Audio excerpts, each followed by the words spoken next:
So, do you think you're primarily digging into old data, or are you also exploring the sort of creation of new data, or are those two things sort of, symbiotic in effect? That is a very good question. So the thing is now that yes, we've been cataloging data in archaeology all those years, but the question is how did we do that? So currently in my work I use new basically data. I use satellite images mainly, which is new data as they come along, as they have higher resolution and things like that. But it is a big thing now in archaeological research to look into the data we've all catalogued all those years and see how we can digitize them, and digitize them in a way that they can be used in techniques such as artificial intelligence. That's really interesting, because if I'm perfectly honest, it's an aspect of it I hadn't really considered in its fullness. Because I'm aware of some of the sort of outputs of your work. I mean, you've done some really interesting work with decommissioned or actually active installations in the sea, shall we say. Maybe you could just give me a couple of examples of the particular things that you've been looking at in terms of your research. Yes, absolutely. So my research focuses on the use of artificial intelligence and remote sensing data to detect and map archaeological targets, different types of archaeological targets, or to monitor potential threats to them or because of them.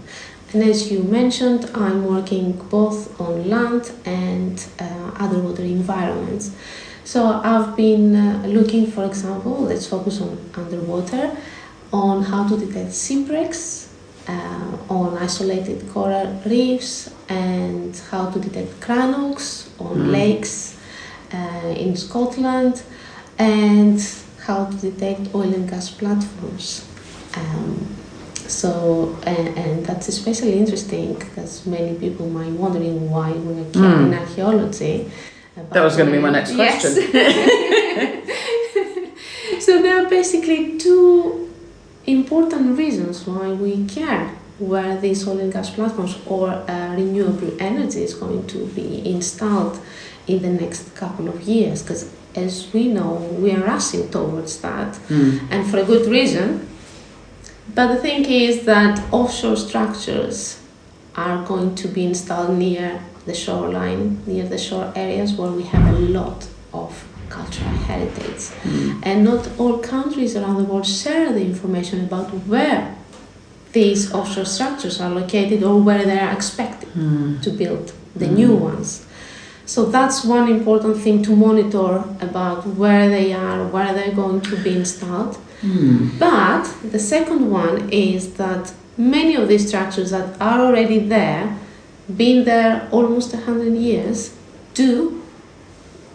they are part of our cultural heritage. So monitoring them, where they are, how they ended up there, where exactly they're located, what's the plan, have they been decommissioned, and where they're going to be decommissioned, is something that we do care in archaeology as well. Two really interesting points, actually, because I have to admit that I rarely think of an oil and gas platform as part of our cultural heritage. But you're absolutely right. I mean, in the same way that I guess some people dispute, modern shipwrecks as being part of our cultural heritage because they're not within that 100-year bracket.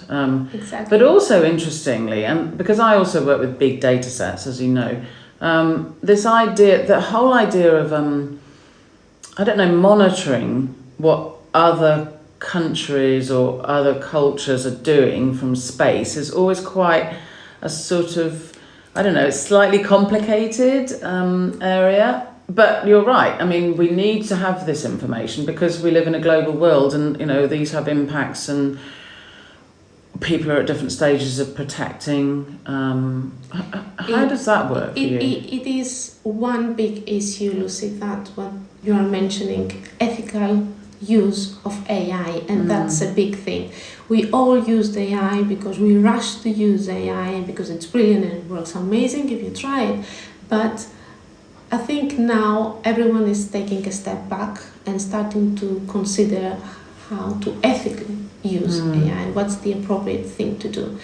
So now considering monitoring what other countries do, it's basically not doing something that is not out there.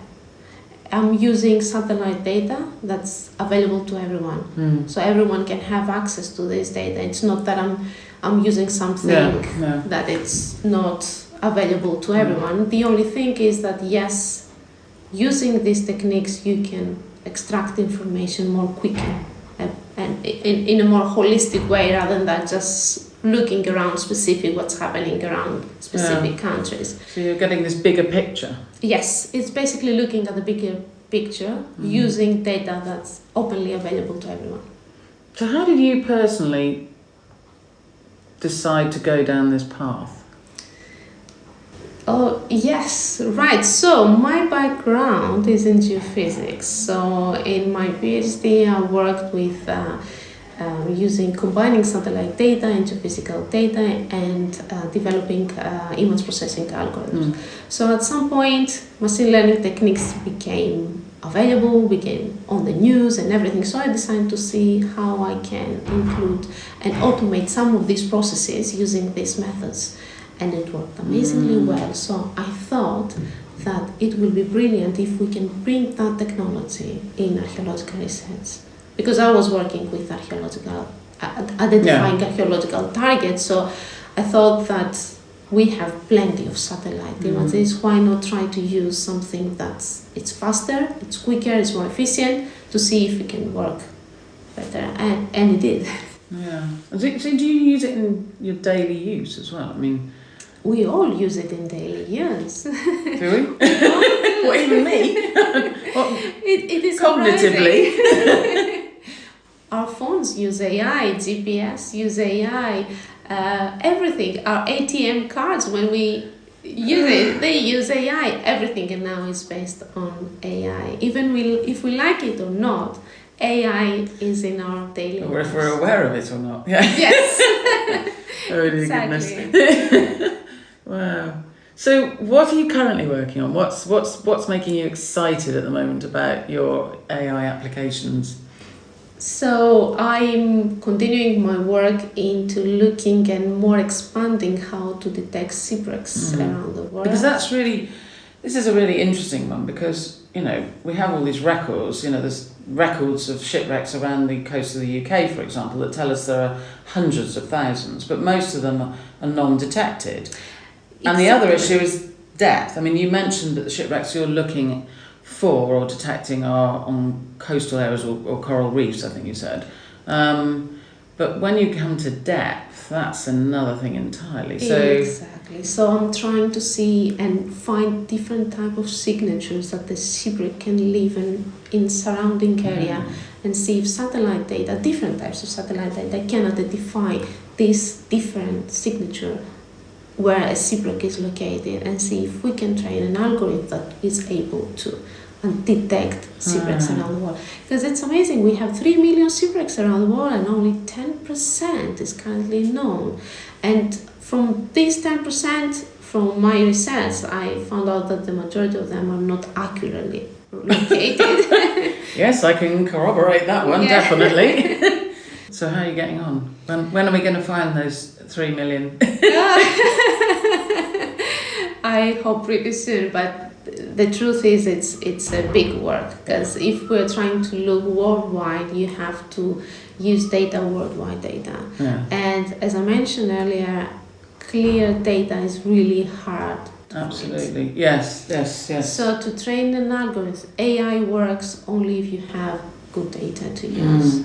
And it's hard to find good data, especially if you are focusing on a worldwide So where have you focused your? I mean, presumably there are some countries, some regions that have more. Their data is more. Yes, the main focus is basically on World War I and World War II shipwrecks, because they create the majority of signature, and I think it's the biggest threat right now to the surrounding environment. So the focus is mainly in areas that they have quite a lot of this kind of wrecks. But that is